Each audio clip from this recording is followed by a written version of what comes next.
this year I bought a 2025 CFMOTO Papio SS. That's what I'm riding right now.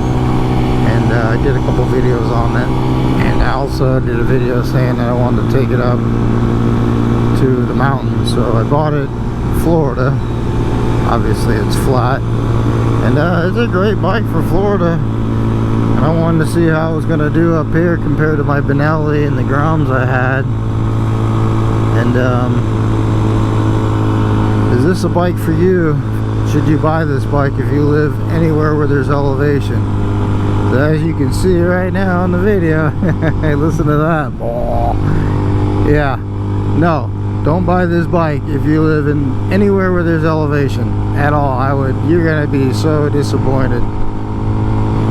Put it this way, this bike will never be coming back here ever again. I'm getting ready to bring it back down to Florida here in a minute, a couple weeks, but yeah, it's not coming back up here. The Benelli and my Grom will smoke this thing. So as you can see, it's struggling, and here I'm not even going up a steep hill.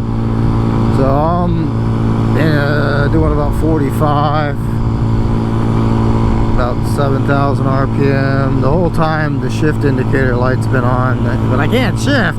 It'll be even worse. I'll drop down to 35 miles an hour. So I wanted to do this little video. As I said, I was going to bring it up here and do a video trying to compare it to my Benelli, but to be honest with you, there's no comparison. Now to be fair, my Benelli is no longer a 135cc. It's a 155cc, so it's still slow as hell. It just gets there a little bit faster, and it'll smoke this bike up here. I mean, it's not even close. So I can't change gears. I'm still at 45, 46 right now. About ready to go down because I'm going up again. And again, as you can see in the video, it's not very steep. So yeah, if you live in the flatlands, you'll be happy with the bike. It's pretty cool. It's fun in Florida. I love it.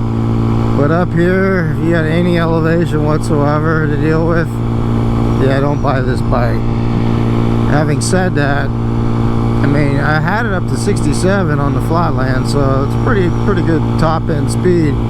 So you probably could just go up a tooth or two in the back, on the back sprocket, lose a little bit of this top end, and yeah, it might be okay if you really had to have this bike. But in my opinion, it wouldn't be worth it. I just get the Benelli or a Grom.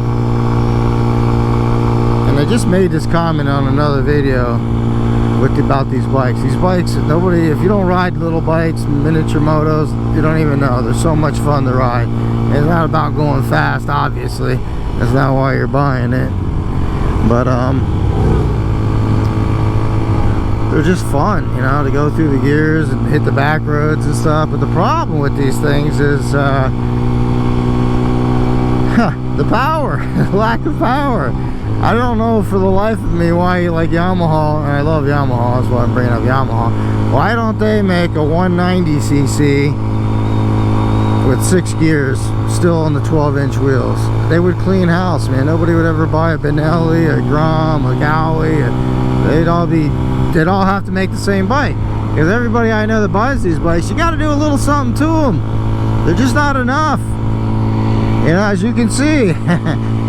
But everybody does, man. They put big bore kits in them, do all this crap. You wouldn't have to do anything.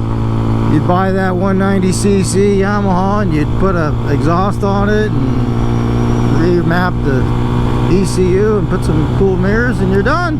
And now instead of a cruising speed at 55, you got a cruising speed at 65, 70, and a top speed of 90 instead of, let's see, now I gotta go down.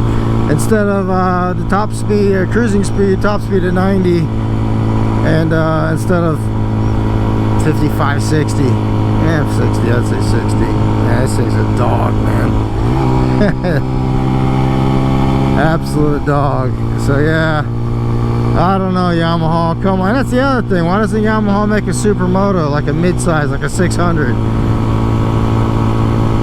You know, you got the DRZ 400, but again, up here in the hills, it's just not enough. And then the 700 is too much. So a nice mid-size, like a 600 supermoto from Yamaha. and a little 190cc on a 12-inch wheelbase. Come on, Yamaha, you're missing the boat. They would sell like crazy. Alright, I just wanted to let everybody know my thoughts about this bike. And as far as buying it, if you live in elevation, and I would say no, do not buy it. Buy something different. And I hope this helps somebody out making a decision. Just looking at this bike, it is a cool bike, no question about it. Here, let me get off and show you, and I'm sure you know what it looks like. But it's a neat little bike. I like it. It's awesome for Florida, man. It really is. Anywhere where it's flat land, but up here it's terrible. As you can see, it struggled getting up that hill, which by the way wasn't very big.